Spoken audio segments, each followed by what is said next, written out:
এই মুহূর্তে টিভি সেটের সামনে STBUS এর মুখোমুখি অনুষ্ঠান যারা দেখছেন, সুধী দর্শক, আপনাদের সকলকে স্বাগত জানাই। আপনাদের সঙ্গে আছি আমি আলম রায়হান।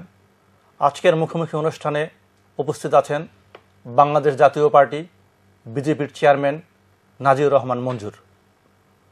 আজকের অতিথি ক্ষমতাসীন 4 দলীয় জোটের শরিক দলের শীর্ষ নেতা। আজকের অতিথির কাছে প্রথমেই জানতে চাইব তার জোট সরকারের অবস্থা কী, জনপ্রত্যাশা পূরণে প্রায় 4.5 বছর পেরিয়ে এসে তার সরকার আজকের কোন অবস্থানে দাঁড়িয়ে আছে।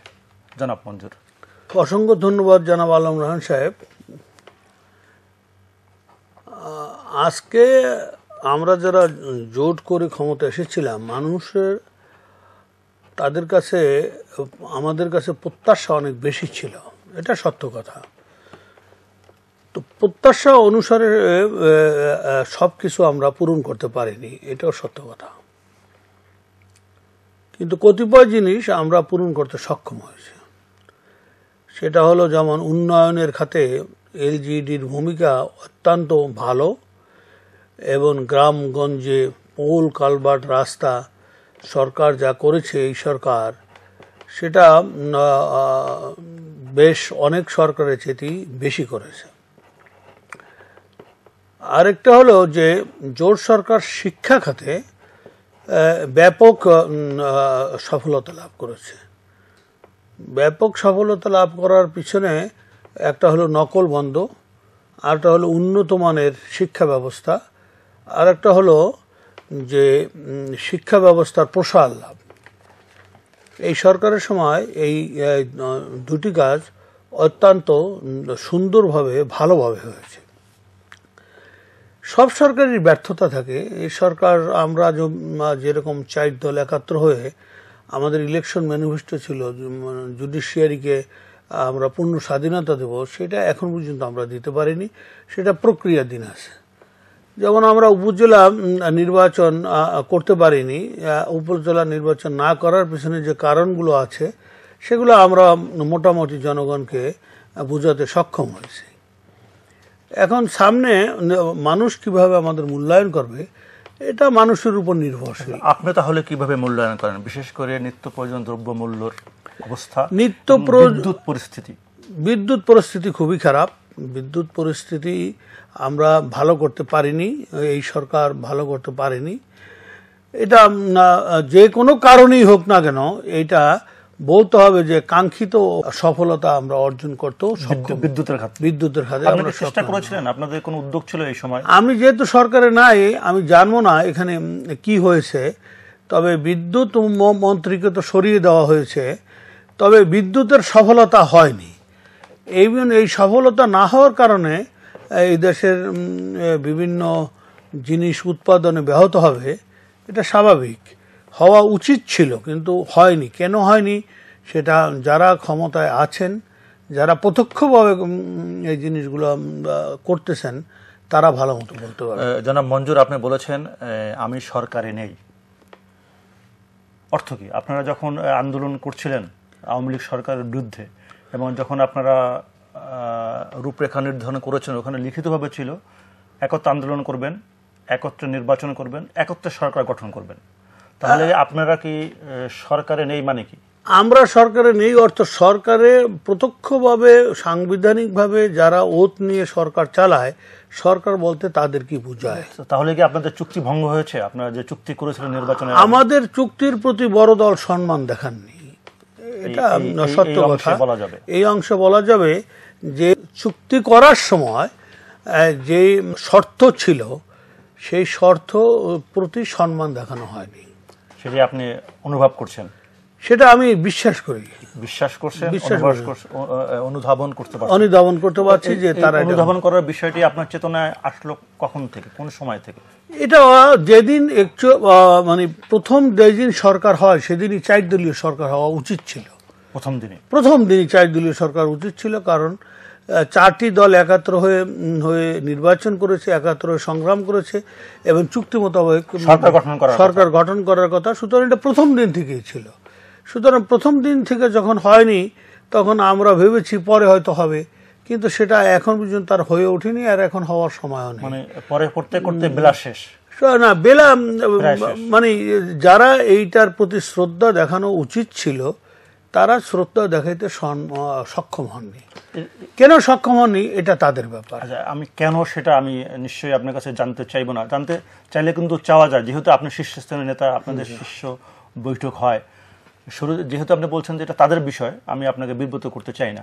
একটা বিষয়ে বলেন যে প্রতি বিষয়ে কিন্তু প্রতিক্রিয়া থাকে, তাই আপনার যে শর্ত পূরণ করা হয়নি বা প্রত্যাশা, আপনাদের শরিকদেরও প্রত্যাশা পূরণ হয়নি, এর নেক্সট ফলাফল কি জোটের? এই জোটের মধ্যে ক্ষোভ আছে, যারা পায়নি, যাদের প্রাপ্তি হয়নি, যাদের প্রতি সম্মান দেখানো হয়নি, আমি সহ সবারই ক্ষোভ আছে, আমার দলের সবাই ক্ষোভ আছে। এইসব মানেই তো রাজনীতি করতে হয়। কোনো সময় অভিমান থাকে, সন্তানের অভিমান থাকে, নেতাদের অভিমান থাকে, ক্ষোভ থাকে, সবকিছু মানিয়ে আমরা জোট এখনো টিকিয়ে রেখেছি, ভবিষ্যতে আশা আপনি করি জানেন কিন্তু ক্ষোভ, প্রত্যাশা, পাওয়া না পাওয়ার হিসাবে কিন্তু জোট ভাঙে, দল ভাঙে এবং সংসারে কিন্তু ভাঙে। হ্যাঁ, তা ভাঙে। সেক্ষেত্রে আপনার 4 দল ভাঙার পরিস্থিতি হবে কিনা? আমরা এখনো চেষ্টায় আছি যাতে না ভাঙে, চেষ্টা করে যাচ্ছি, আমরা চেষ্টা করে যাচ্ছি অনবরত যাতে না। চেষ্টাটা কার পক্ষ থেকে বেশি? না ভাঙার চেষ্টা কার? আমাদের পক্ষ থেকে বেশি। আমরা যাতে, আপনারা বঞ্চিত, আপনারা চেষ্টা করছেন দল না ভাঙার, জোট না ভাঙার। এখন না, তাদের তরফ থেকেও একটু বেশি ভালোবাসা হলো না? না, এটা তাদের তরফ থেকেও, যারা বড় দল তারাও মনে করে যে জোট থাকা উচিত এবং রাষ্ট্রের স্বার্থেই জোট থাকা উচিত। আমরা ব্যক্তিগতভাবে কি প্রাপ্তি পেলাম তার চাইতে রাষ্ট্র এবং জনগণ কি পেল এটি মুখ্য। এখানে জনাব মঞ্জুর, 2টি বিষয় আমি আপনার দৃষ্টি আকর্ষণ করতে চাই। আপনার রাজনৈতিকভাবে এখন বিএনপির খুব কাছাকাছি জোটের শরিক দল হিসেবে। আপনি এক সময় জাতীয় পার্টির শীর্ষস্থানীয় নেতা ছিলেন, ক্ষমতাধর নেতা ছিলেন, এবং ওই দলের যে প্রধান তার অত্যন্ত বিশ্বস্ত, কাছের এবং কাজের লোক ছিলেন। উনি কিন্তু আপনার সেই জোটে আসতে পারেন এমন একটি সম্ভাবনা দেখা দিয়েছে, এবং উনি আপনার শরিক দলের যে প্রধান, শরিক দলের প্রধান, তার সাথে উনি ঘণ্টাব্যাপী বৈঠকও করেছেন কিছুদিন আগে।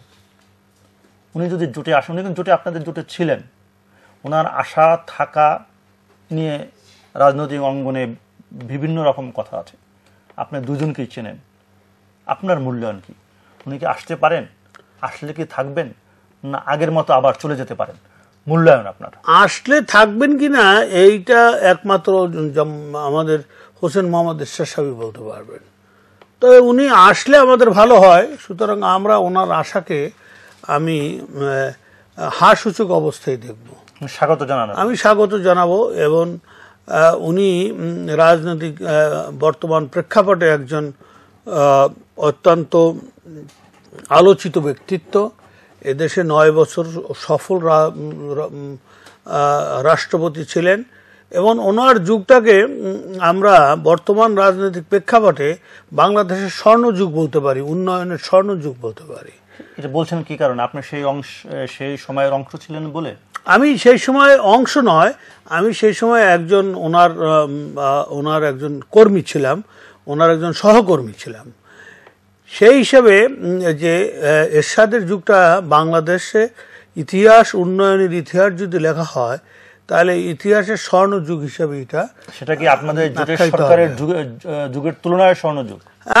অবশ্যই সেটা প্রেক্ষাপটটা কিছুটা তাই, যে বর্তমানে যে সন্ত্রাস, যে জঙ্গিবাদ, এগুলো আমাদের সময় ছিল না, এরশাদের সময় এগুলো ছিল না, এবং উন্নয়নের একটা অব্যাহত ধারা ছিল। ব্যক্তির উন্নয়নের চাইতে রাষ্ট্রের উন্নয়ন হয়েছে বেশি। এখন বর্তমানে যে উন্নয়ন হয়নি তাই নেই, বর্তমানে উন্নয়ন হয়েছে, তার প্রেক্ষাপট ভিন্ন। কিন্তু এরশাদ সাহেব অত্যন্ত সফল, 9 বছর। বর্তমানে উনি যদি আমাদের সাথে আসেন তাহলে আমাদের শক্তি আরও বাড়বে, আমাদের জনসমর্থনও বাড়বে। এবং গত বছর ইলেকশনে উনি 7% ভোট পেয়েছিলেন।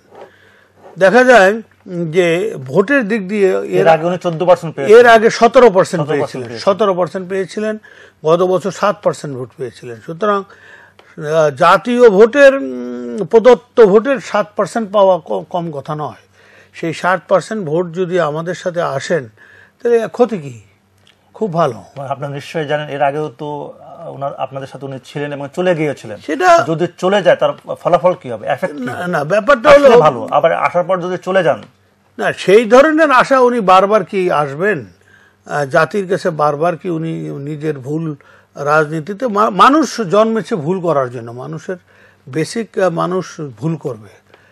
এখন এসে হয়তো একবার রাজনৈতিকভাবে ভুল করেছেন, তো বারবার সে ভুল করবেন বলে আমার মনে হয় না। আপনি কি এখনো তার সে চলে যাওয়াটাকে আপনি ভুল হিসাবে চিহ্নিত করেন? আমি রাজনৈতিকভাবে সে ভুল করেছেন। সে যদি সেই সময় তখন থাকতেন, বর্তমানে থাকতেন, প্রেক্ষাপট রাজনীতির বাংলাদেশে ভিন্নতর হতো। আচ্ছা, আপনার মূল্যায়ন কি? উনি যখন চলে গেলেন আসলে কি কারণে গিয়েছিলেন চলে? আমি প্রকাশ্যে যে কথা বলেছেন সেটি না, যেহেতু আপনি আমি ঠিক জানি না। মহাসচিব ছিলেন, আমাকে উনি সবসময় বলেছেন 4 দলে থাকার জন্য, এবং শেষ পর্যন্ত আমি 4 দলে ছিলাম, এবং পার্টি ভেঙ্গে 4 দলে আমি এখনো আপনি আছেন? এখন পর্যন্ত, আজকের পর্যন্ত এখন পর্যন্ত আছি। আমি জনগণের সাথে আমার প্রদত্ত কথার প্রত্যাখ্যান করিনি অথবা অশ্রদ্ধাজনক কোনো কাজ করিনি। জনগণ সেদিন চেয়েছিল একটা ঐক্য, সেই ঐক্যর ভিত্তিতে আমরা একত্রিত হয়েছিলাম। উনি জেলখানায় যাওয়ার পর পট পরিবর্তন কেন করলেন এটা আমার বোধগম্য নয়, আমার সাথে আলোচনা করে এখনো বুঝতে পারছেন? আমি এখনো বুঝতে পারিনি যে উনি কারণটা কি ছিল, রাজনৈতিক কারণ না ব্যক্তিগত কারণ, এটা আমি ঠিক বুঝতে আমার কাছে বোধগম্য নয়। কারণ আমি পার্টির মহাসচিব ছিলাম, ওনার যদি পট পরিবর্তনের প্রয়োজনীয়তা ছিল তাহলে আমার সাথে আলোচনা করে করত, কিন্তু সেইটা উনি করেননি। উনি কেন গেলেন বিষয়টা আপনার কাছে এখনো পরিষ্কার নয়? এখনো পরিষ্কার নয়, এখনো পরিষ্কার। এবং জনাব মঞ্জুর, অনেকের কাছে কিন্তু এখনো বোধগম্য নয় যে আপনি কি কারণে এখনো 4 দলে আছেন। আমি 4 দলে আছি, যেহেতু আমি 4 দলে কথা দিয়েছি 4 দলে থাকবো জনগণকে, সেটা আমার তরফ থেকে তো কোনো লেকুনা নেই, আমার তরফ থেকে কোনো অপারগতা নেই, আমার তরফ থেকে কোনো বিশ্বাস ভঙ্গের কারণ নেই। আমার সাথে আমি কোনো ষড়যন্ত্রে বিশ্বাস করিনি। আমি রাজনীতিতে যে ষড়যন্ত্র, বিশ্বাসভঙ্গ এবং কূটকৌশল তার কোনোটাই অবলম্বন করিনি। আমি প্রথম থেকে এখন পর্যন্ত আগেও যা বলেছি এখনো তা বলবো। এখন আমাদেরকে যারা মূল্যায়ন করবে তারা কিভাবে ভবিষ্যতে মূল্যায়ন করে সেটা তাদের। আপনি মাঝে মধ্যে প্রায় কখনো কখনো আপনি জামাতের ব্যাপারে বেশি সমালোচনা মুখর হয়েছেন, সরকারের ভিতরে দুর্নীতি নিয়ে আপনি সমালোচনা মুখর হয়েছেন। এই বিষয়টাকে দলের ভিতর থেকে, জোটের ভিতর থেকে আপনাকে উচিত তো ফোরামে বলার, আপনি প্রকাশ্যে কেন বলেছিলেন না? আমাদের দেশে এখন তো সবাই প্রকাশ্যে বলে, কথাবার্তা ফ্রি স্টাইলই বলে। আমাদের বিএনপির যারা স্ট্যান্ডিং কমিটি মেম্বার তারাও দেখা যাচ্ছে বিএনপির বিরুদ্ধে কথা প্রকাশ্যে বলে। আমি যেটা কষণ করেছিলাম মাননীয় প্রধানমন্ত্রীকে যে জঙ্গিবাদের একটা আবির্ভাব হচ্ছে বা মৌলবাদের আবির্ভাব হচ্ছে, সেটা প্রমাণিত এখন। সেইটা সক্ষমতার সাথে বর্তমান সরকার এটা মোকাবিলা করেছেন, এই জন্য আমি সরকারকে অত্যন্ত ধন্যবাদ জানাই। তো ভবিষ্যতের ব্যাপারে হুঁশিয়ার থাকতে হবে। প্রতিক্রিয়াশীল চক্রের তো শেষ হয়নি। প্রগতিশীল চক্র আর প্রতিক্রিয়াশীল চক্র তো এক নয়।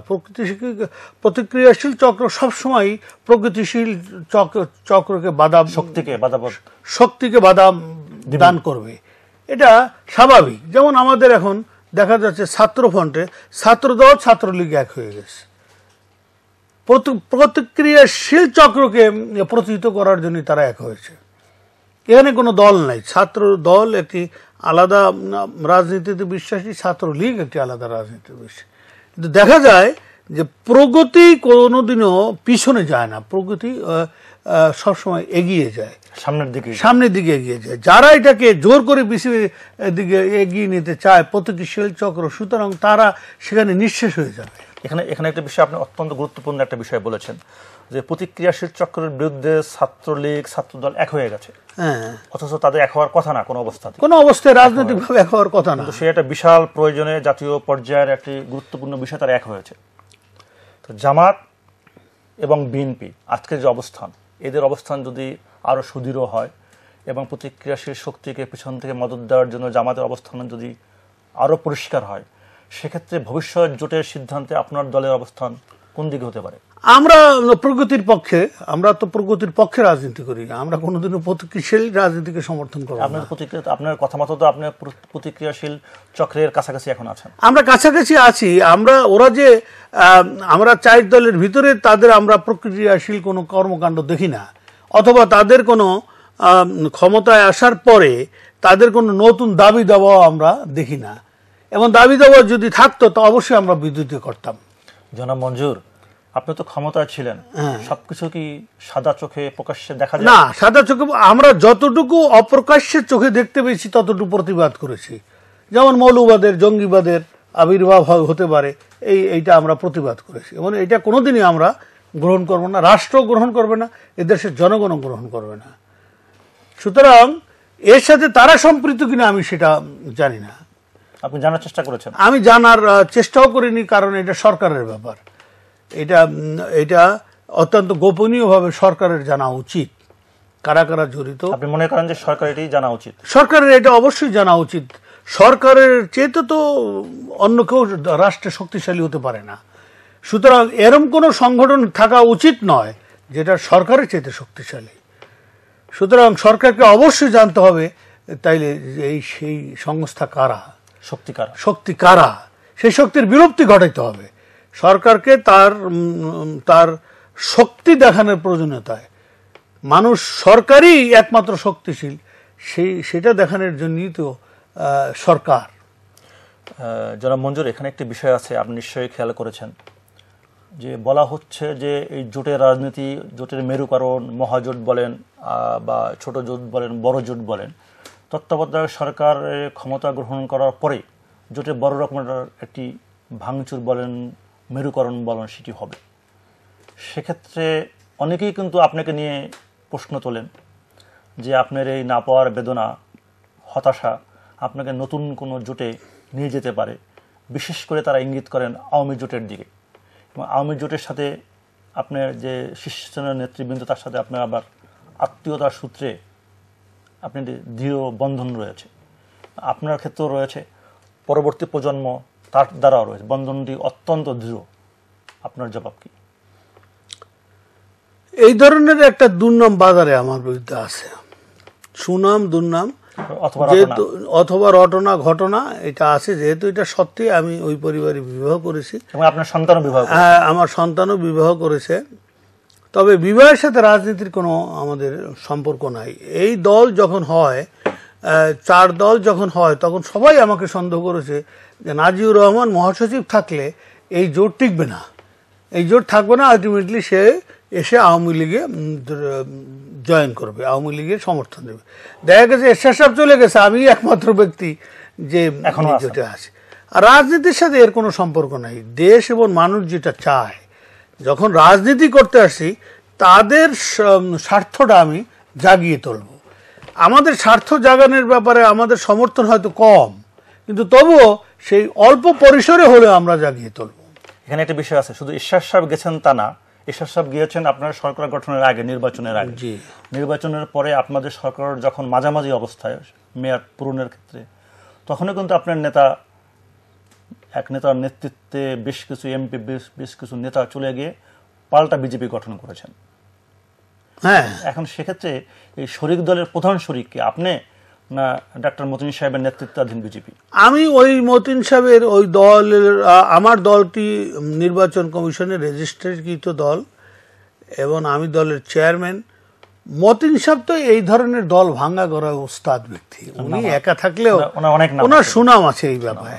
উনি বিএনপি ভেঙে জাতীয় পার্টিতে এসেছে, ওনার ইনশাল্লাহ এইভাবে যে সুনাম আছে, আশা করি উনি ভবিষ্যতে সুনাম অক্ষুণ্ণ রাখবেন। আপনার ধারণা? অক্ষুণ্ণ রাখবেন। আচ্ছা জনাব মঞ্জুর, আগামী নির্বাচন নিয়ে আপনার ব্যক্তিগত পরিকল্পনা কি? নিশ্চয়ই আপনার নির্বাচনে অংশ নেবেন? আমি অবশ্যই নির্বাচনে অংশ নেব। মানে আপনার পছন্দের আসন কোনগুলো? এক এবং একাধিক সিট থেকে নির্বাচন করার চিন্তা ভাবনা করছি। মানে কোন কোন আসনগুলো হতে পারে? ভোলা 1, ভোলা 4।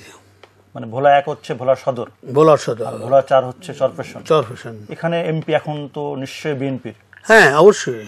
সেক্ষেত্রে আপনার এই আসন নিয়ে আপনার প্রধান শরিকের সাথে বিরোধ হবে কিনা? সেটা এখন পর্যন্ত তো আমাদের শরিকদের সাথে আমরা বসিনি। কিভাবে সিট বন্টন হবে, নীতিমালা কি হবে, আমাদের সিট কয়টা পাবো, কয়টা তারা নিবে, কয়টা দিবে, তখন এই সমস্ত আলোচনা হবে। এখন এটি হচ্ছে আপনার প্রত্যাশা? আমার প্রত্যাশা যে আমি নির্বাচনে এখন কাজ করে যাচ্ছি 2টি এলাকায়, এবং এই এলাকায় আমার যথেষ্ট মানুষ ভালোবাসে এখানে আমাকে। সুতরাং আমি দেখব যে এই 2টি এলাকা থেকে যাতে ভবিষ্যতে নির্বাচিত হওয়া যায়। আপনি চেষ্টা করবেন আর কি। না, আর সেখানে আরেকটি ধারণা প্রচলিত আছে যে আপনার যে ছেলে, বড় ছেলে, উনি ব্যারিস্টার, হ্যাঁ, উনি নাকি একটি আসন থেকে নির্বাচন করতে চান। সেও ভোলা 4 থেকে নির্বাচন করতে চায়। তাহলে আপনি কি বাপ এবং ছেলে একই সিটে করবেন নাকি? আমি যদি না করি তাহলে সে করবে। উনি কি আপনার দলের?